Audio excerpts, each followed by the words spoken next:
जी बिस्मिल्लाहिर्रहमानिर्रहीम अस्सलाम वालेकुम रहमतुल्लाहि व बरकातुहू। मेरा नाम है डॉक्टर मोहम्मद मुज़म्मिल हसन। एक नए सेशन के साथ आपकी खिदमत में हाजिर है। जी, इस दफ़ा सवालात आपने बड़े इंटरेस्टिंग और मज़ेदार सवाल किए हैं और मुझे लग ये रहा है कि हमारे फार्मर्स जो हैं वो माशाल्लाह चीज़ों को बहुत अंडरस्टैंड करने लगे हैं और चीज़ों को पढ़ने लगे हैं। बड़ी अच्छी बात है।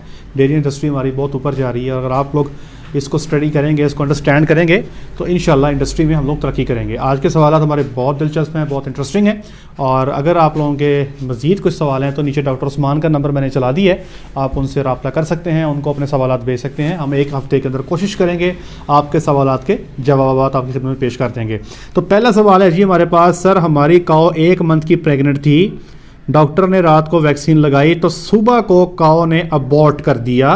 अब वो दोबारा प्रेग्नेंट कब होगी? जब वो हीट में आए तो उसकी हीट मिस करनी है या फिर नहीं मिस करनी? अच्छा, यहाँ पे मैं बता दूँ, कोशिश करें कि अमूमी तौर पे हमारी प्रैक्टिस ये होती है कि हम जब ब्रीडिंग सीज़न स्टार्ट होता है तो उससे पहले कोशिश करते हैं ज़्यादातर वैक्सीन हम जानवर की मुकम्मल कर लेते हैं।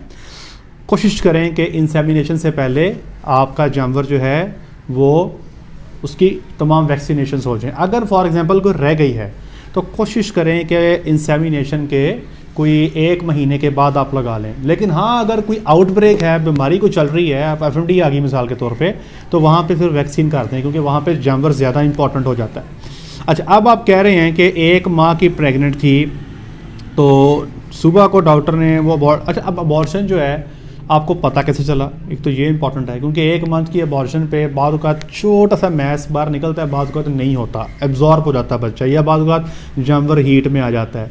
अब आपने करना ये है, आपने किसी भी डॉक्टर को बुलाना है अपने पास, आप उनसे कहेंगे कि डॉक्टर साहब बाजू डालें, इसकी बच्चेदानी चेक करें। जब वो बच्चेदानी चेक करेंगे वो देखेंगे कि इसकी बच्चेदानी में इन्फेक्शन है या नहीं। अमूमी तौर पे इन्फेक्शन होती है, अगर इन्फेक्शन है तो उसमें आप मेडिसिन रखवा लें, डॉक्टर साहब आपको रिकमेंड करेंगे, आप उसमें मेडिसिन रखवा लें। और एक मैं आपको टिप देता हूँ, जब भी कभी जानवर को इन्फेक्शन के लिए आप दवाई रखवाएं तो 1 महीना जानवर को लाजमी दें। वो 1 महीना जो दिया जाता है वो इसलिए दिया जाता है कि जानवर की बच्चेदानी के जो सबसे अंदर वाली तय है जिसको एंडोमेट्रियम कहते हैं, उसको रिपेयर में 1 महीना लग जाता है। इसलिए हम लोग फार्मर से कहते हैं कि एक हीट मिस कर दें और अगली हीट पे आप जानवर को इंसेमिनेट कर दें। अगर डॉक्टर साहब कहते हैं कि नहीं जी ठीक है, बच्चेदानी ओके, सब कुछ ओके है, तो फिर मेरा ख्याल है कि आपको ऐसा हीट मिस करने की ज़रूरत नहीं है। तो यहाँ पे फैसला जो है ये आपके डॉक्टर के हाथ में है। दूसरा सवाल है जिसका जवाब मुझे नहीं आता, वो मैं पहले बता दूंगा आपको। सवाल ये है कि डॉक्टर साहब मैंने नेपियर ग्रास 85% और साथ में सोयाबीन का चारा, इसका साइलेज तैयार करना चाहता हूँ, क्या ये स्टेप ठीक रहेगा? अच्छा, मैंने नेपियर ग्रास पे एक सेशन किया था, उसमें मैंने उसकी सारी न्यूट्रिटिव वैल्यू बताई थी। तो उसके नीचे आज सुबह की बात है, किसी साहब ने कमेंट किया है कि आप थोड़ा सा एक्सपीरियंस को वाइट करें और नेपियर ग्रास को और सोयाबीन को जो है ना इसको मिला के देखें आप। तो मैंने उनसे कहा था कि मेरे साथ, मैंने नीचे कमेंट किया है कि आप कोई रिसर्च पेपर हमारे साथ शेयर करें। तो जैसे वो करते हैं, अल्लाह करे वो कोई शेयर करते हैं डॉक्यूमेंट हमारे साथ, अदरवाइज़ मैं कोशिश करूँगा कि इसको स्टडी करूँ, इसको देखते हैं, इस पर अगर कोई मुझे रिसर्च मिलती है कि सोयाबीन के चारे को और नेपियर ग्रास को इकट्ठा करके अगर हम इसका साइलेज बनाते हैं तो ये कैसा रहेगा, तो मैं इस पर वर्किंग करूँगा और इंशाअल्लाह अज़ीज़ आपको जल्द इस पर सेशन हम बना के देंगे, वर्किंग करके देंगे। ऐसे तुक्के सर हम नहीं मारेंगे ताकि आपका नुकसान ना हो। तीसरा सवाल ये है, सर मेरी काऊ 25 दिन पहले काविंग हो गई है, 25 दिन पहले बच्चा दे दिया है, उसने प्लेसेंटा नहीं फेंका था, डॉक्टर ने प्लेसेंटा रिमूव किया था लेकिन आधा प्लेसेंटा ही निकला था। अब 8-10 दिन हो गए हैं, काऊ कुछ खा पी नहीं रही, इसका क्या इलाज है? देखिए, पहली बात तो याद रखें, मैंने अक्सर बताया कि वो जानवर जो पहले बच्चा दे देते हैं ना, 20-25 दिन पहले दे देते हैं, एक तो थोड़ी सी उनकी प्रोडक्शन वो नहीं आ पाती जो आनी चाहिए। मिसाल के तौर पे एक गाय 35 लीटर दूध देती है अमूमी रूटीन में बच्चा देने के बाद, अगर वो 8-10-20-25 दिन पहले आ जाती है तो हो सकता है कि वो 25 लीटर पे ब्रेक लगा जाए। और दूसरा ये भी डिपेंड करता है कि उसने हैवाना अपना कैसा बनाया है, आपने उसको खुश्क टाइम कितना दिया है, ये सारी चीज़ें आपको देखनी पड़ती हैं। अब आप कह रहे हैं कि जेर आधी निकाली थी, आधी रह गई। देखें, कोई ऐसा कुलिया कानून नहीं है हमारे पास कि हम कसम खा के कह दें कि जी हमने प्लेसेंटा पूरी निकाल दी है। बाद औक़ात कुछ पीसेस रह जाते हैं और बच्चेदानी चूँकि बड़ी होती है, समटाइम्स हमें नहीं पता होता कि प्लेसेंटा का कोई पार्ट अंदर रह भी गया है, समटाइम्स पूरी निकल भी आती है, समटाइम्स पूरी नहीं भी निकलती। इसलिए हमारे प्रोटोकॉल्स होते हैं कि जब भी हम ज़ेर निकलवाते हैं तो उसके बाद मैंने इस पे पीछे वीडियोस भी बनाई हुई हैं।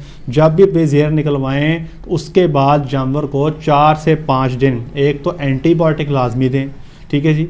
अमूमी तौर पे हम अमॉक्सिसिलिन और क्लेवरलेनिक एसिड का कॉम्बिनेशन जो है ये हम दे देते हैं, क्लेवर्ट अवेलेबल है। और साथ ही जानवर समटाइम्स टेम्परेचर करता है तो उसको हम को साथ में बुखार की दवाई भी दे देते हैं। कुछ लोग लॉक्सिन यूज़ कर लेते हैं, कुछ कीटोचेट का इस्तेमाल भी कर लेते हैं। साथ ही साथ एक इम्पॉर्टेंट चीज़ ये है कि यहाँ पे जानवर की रिकवरी तेज़ हो जाएगी अगर बच्चेदानी की हरकत ज़्यादा होंगी, वो अपने अंदर से गंदमंद मटीरियल को बाहर फेंकेगी और अपने साइज़ को कम कर लेगी। मसला तब आता है जब बच्चेदानी की हरकत कम हो जाती हैं और वो मटीरियल अंदर पड़ा रह जाता है, उसमें इन्फेक्शन ग्रो करती है और उससे फिर जानवर को बुखार भी होता है, खाना पीना भी कम हो जाता है और जानवर सही से दूध भी नहीं देता। अब आप फौरी तौर पे अपने जानवर की बच्चेदानी को डॉक्टर से चेक करवाएं, उसका साइज़ कम करने के लिए उसको एक्बॉलिक्स दें, कैल्शियम थेरेपी उसकी करें और एक यूट्रासान सिरप मार्केट में आता है वो उसको आधा लीटर 5 दिन पिलाएं। जानवर खा पी नहीं रहा तो उसको हाइपोटोनिक सॉल्यूशंस दें, डेक्सोस लगाएं उसको ताकि थोड़ा सा वो अपने आप को बहाल महसूस करे। कीटोल सिरप एनर्जी सोर्स है वो उसको पिलाएं। अब आपको जॉइंट हमला करना पड़ेगा जानवर पे, एक एंटीबायोटिक देखनी होगी, उसके बच्चेदानी की कॉन्ट्रैक्शंस को बढ़ाना होगा, जानवर की एनर्जी बूस्ट करनी होगी। तो ये सारे काम आप करेंगे तो इंशाल्लाह आपका जानवर ऐसा ऐसा बेहतर हो जाएगा। अपने डॉक्टर साहब को ये मेरा मैसेज सुना दें, वो आपको सब कुछ ही कर देंगे इंशाल्लाह। अच्छा जी, अगला सवाल है जनाब, सर एक्सपो 2020 सिंध में मिल्क कंपटीशन के लिए जानवर की तैयारी कर रहे हैं, कोई अच्छा सा नुस्खा बता दें। देखिए मैं एक आपको बात बताता हूँ, नुस्खे शुस्खे जो है ना, हमने 5 मिल्क कंपटीशन मैंने खुद हिस्सा लिया है 5 मिल्क कंपटीशंस में और अल्हम्दुलिल्लाह हम 5 में विनर भी थे। एक चीज़ मैं बता दूँ, हमने बड़े बड़े नुस्खे करके देखे। सबसे पहले जो इम्पोर्टेंट चीज़ है वो ये है कि जानवर का पोटेंशियल क्या है, उस जानवर के पल्ले क्या है। अगर एक जानवर का पोटेंशियल ही 50 लीटर दूध का है ना तो भाई मैं ये 51 नहीं ले सकता। दूसरे नंबर पे हमारे यहाँ पर ज़्यादातर लोग बूस्टन लगाते हैं जी, ज़्यादातर लोग लगाते हैं। भैंसों में भी तड़ा तड़ लगता है, गायों में भी तड़ा तड़ लगता है। तो अब आप मेरी बात समझ रहे होंगे मैं क्या कहना चाह रहा हूँ आपको। वैसे मुकाबले में अलाउ तो नहीं होता कि आप बूस्टर इंजेक्शन लगाएं, लेकिन लोग लगा लेते हैं जी। और जब बूस्टर लगा लेते हैं तो फिर उससे थोड़ा सा जंप भी लग जाता है, ठीक है जी। तो अब मैं तो नहीं कहूँगा आपसे कि आप बूस्टर लगाएं, लेकिन हो सकता है कि आपके साथ आपके मध्य मुकाबले जो लोग होंगे वो बूस्टर लगा रहे होंगे और बहुत ज़्यादा लगा रहे होंगे। अमूमी तौर पे तो मैंने ऐसे भी लोग देखे हैं जो पूरा टीका जो है बूस्टर का आधा सुबह और आधा शाम वो ये मुस्तकिल लगा रहे होते हैं। तो एक दफ़ा जानवर का तो बेड़ा गर्क हो जाता है, लेकिन वो दूध दे देता है एक दफ़ा मुकाबले में। और इसीलिए आपने देखा होगा जो लोग मुकाबले में आते हैं वो कहते हैं यार किसने ये मुकाबला लड़ लिया, अब इसके बाद जो 15 दिन बाद मुकाबला होगा ना उसके लिए ये जानवर तैयार नहीं होगा। उसकी वजह ये होती है कि वो कहते हैं जानवर का जोर हो गया। तो बूस्टन अब मैं तो नहीं कहूँगा आप लगाएं, बल्कि आप समझदार हैं, आपने फैसला करना है। बाकी जानवर को साइलेज और बरसीम मिक्स दें, ज़्यादा कोशिश करें कि उसको साइलेज का पोर्शन कम करें। अगर आपके पास गाय है तो या भैंस का मुकाबला होगा मेरा ख्याल। अगर आपके पास भैंस है तो उसको कोशिश करें 40 किलो जो है ना या बरसीम का पट्ठा दें, 10 किलो उसको आप साइलेज दें और कोई 10 ही किलो ही आप उसको ये जो गंदम का पट्ठा है ये उसको दे दें। और साथ वनडे में जो भी आइटम इस्तेमाल करनी है, मकई की खल जो है ये लाजमी इस्तेमाल करें। और मकई की खल जो है उसको आपने देनी है जनाब रोज़ाना की 3.5 किलो। अगर मैं वंडा बताऊँ ना आपको तो उसको 3.5 से 4 किलो मकई की खल दे दें और उसको 2 किलो सोयाबीन मील दे दें और 1.5 किलो कैनोला मील दे दें और 4.5 से 5 किलो मकई का दलिया उसको दे दें। तो बाकी अपने डॉक्टर्स के साथ बैठें, राशन को बैलेंस भी कर लें। लेकिन मैंने कुछ कुलिया साहब को बता दी है, मिनरल उसको दें, साथ में बाईपास फैट 99% ICI के बर्गा फैट उसको देने, बड़ा अच्छा रिस्पांस उसके मैंने देखा है कि वो दूध में बड़ा अच्छा रिस्पांस आता है। बॉस्प्रो पाउडर आपको मिलेगा, यीस्ट है वो आप उसको दें और साथ ही ग्लाइकोलिन जो है या ये सिरप फार्म में आती है वो दे लें या पाउडर फार्म में आती है वो दे लें। और बाकी सबसे ज़्यादा जो इम्पोर्टेंट है ना, आप लोग काढ़े देने से बाज नहीं आते, वो आपने देने हैं। तो अक्सर औक़ात जब मुकाबले में जानवर तैयार कर रहे होते हैं तो मैं उसमें ना कोई ख़ासी इन्फॉर्मेशन नहीं देता। उसकी वजह ये होती है कि आप लोगों ने काढ़े जो देना उससे आपने बाज नहीं आना, और हम जो चीज़ें दे रहे होते हैं उसके साथ काढ़े देना वो बाज़ वक़्त पेट में प्रॉब्लम बन जाता है। अब इधर से आप भी काढ़े देते हैं, इधर से मैं सप्लीमेंट देता जाऊँ, कई दफ़ा जानवर ख़राब हो जाता है। हम लोगों ने जितने भी मुकाबले लड़े हैं हमने एक दफ़ा भी जानवर को कोई काढ़ा नहीं दिया।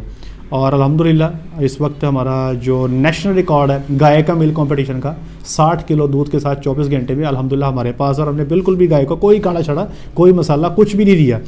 लेकिन अब ये है, आपके लिए बात माननी शायद बहुत मुश्किल होगी कि आप इसको काढ़ों से दूर रखें। ठीक है जी। अगला सवाल है जी डॉक्टर साहब, बल्कि एक और चीज़ मुझे याद आ गई मुकाबले के हवाले से, मैं आपसे शेयर करता जाऊँ। एक मेजी वन डब्बा मिलेगा आपको इंसानों वाले स्टोर से, ये जो अमूमी तौर पे बच्चों को दूध पिलाया जाता है ना, ये जो घरों में जहाँ पे ख़वातीन अपने बच्चों को फीडिंग नहीं करती, वो एक मेजी वन का डब्बा मिलता है मार्केट से। तो वो जनाब आपने आधा डब्बा सुबह और आधा डब्बा शाम, वो आपने गाय को जो है ना वो या फीड में दे दें या फिर उसको शीरे में मिक्स करके पिन्नियाँ बना के उसको खिला दें, तो वो भी अच्छा रहेगा इंशाल्लाह। कि आज के लिए सवाल ज़्यादा हो गए, बाकी सवाल मेरा ख्याल मुझे अगले सेशन में करने चाहिए, ज़रा बोरिंग ना हो जाए आपके लिए। तो आज तक के लिए इतना ही। अपना ख्याल रखिएगा, दुआ में याद रखिएगा, 5 वक्त की नमाज़ अदा कीजिएगा। अस्सलामु अलैकुम वरहमतुल्लाहि वबरकातुहू।